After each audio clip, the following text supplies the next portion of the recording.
আজকের সুডোকু গেমটা খুব ইন্টারেস্টিং। শুধুমাত্র একটা ট্রিক্স দিয়েই আমরা এই পুরো গেমটা সলভ করে ফেলতে পারছি। আমি গেমের শুরু থেকে এটা ধাপে ধাপে দেখিয়ে দিচ্ছি যে কিভাবে আমি এই গেমটা সলভ করেছি। এই পাজলটা সলভ করাটা খুব সহজ ছিল।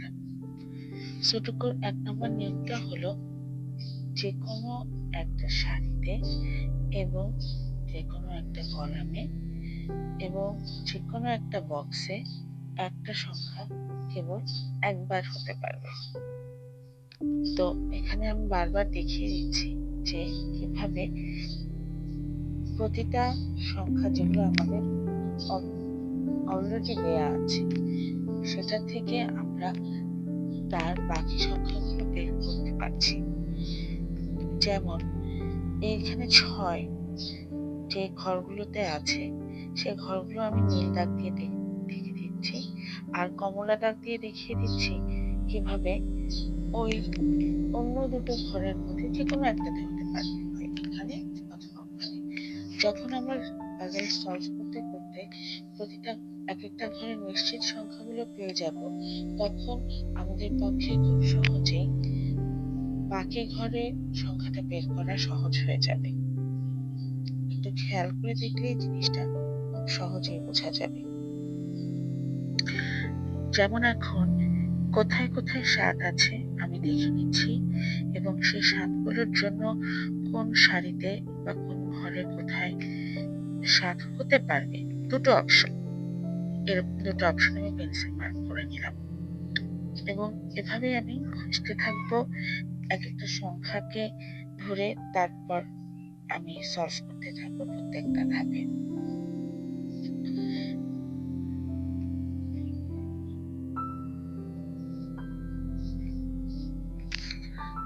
আমি প্রথমে ১ থেকে শুরু করি।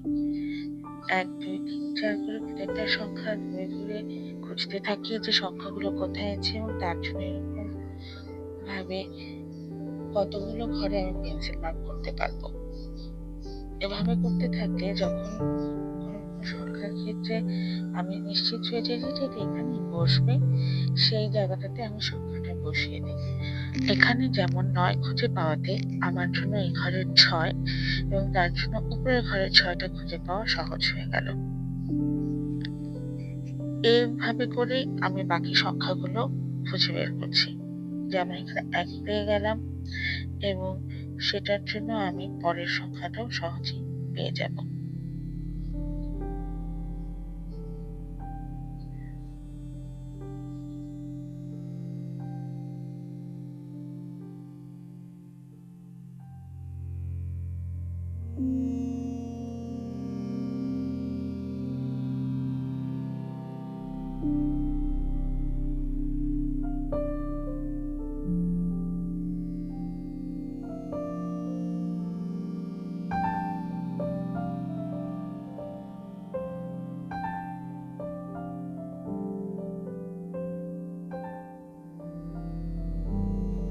এখন যেমন ৭ এর জন্য আমি সবগুলো লোকেশন থেকে এখানে ৭টা কোথায় বসবে নিশ্চিতভাবে জেনে যাচ্ছি।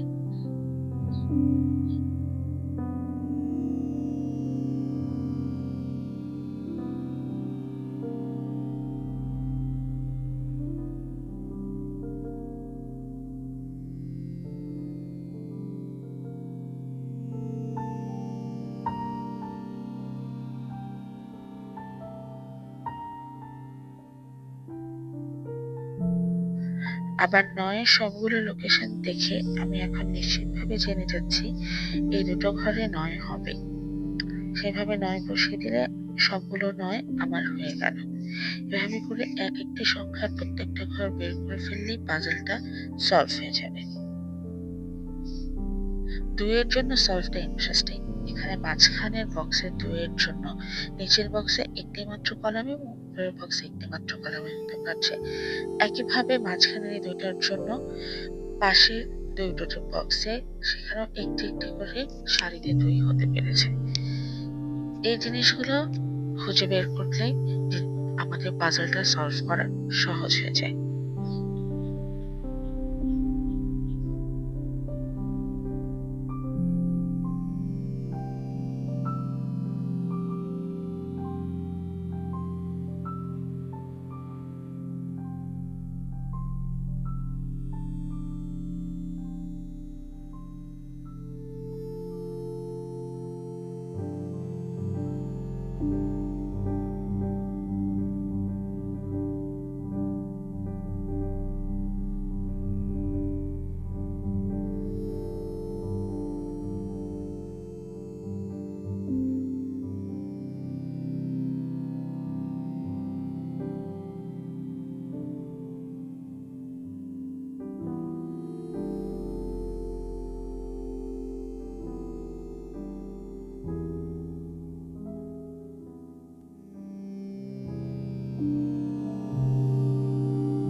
আজকের সুডোকু পাজলটার সবচেয়ে সুন্দর এবং ইন্টারেস্টিং বিষয় হলো সুডোকু সলভ করার সবচেয়ে বেসিক এবং সহজ নিয়মটা দিয়ে আমরা পুরো পাজলটি সলভ করে ফেলতে পেরেছি।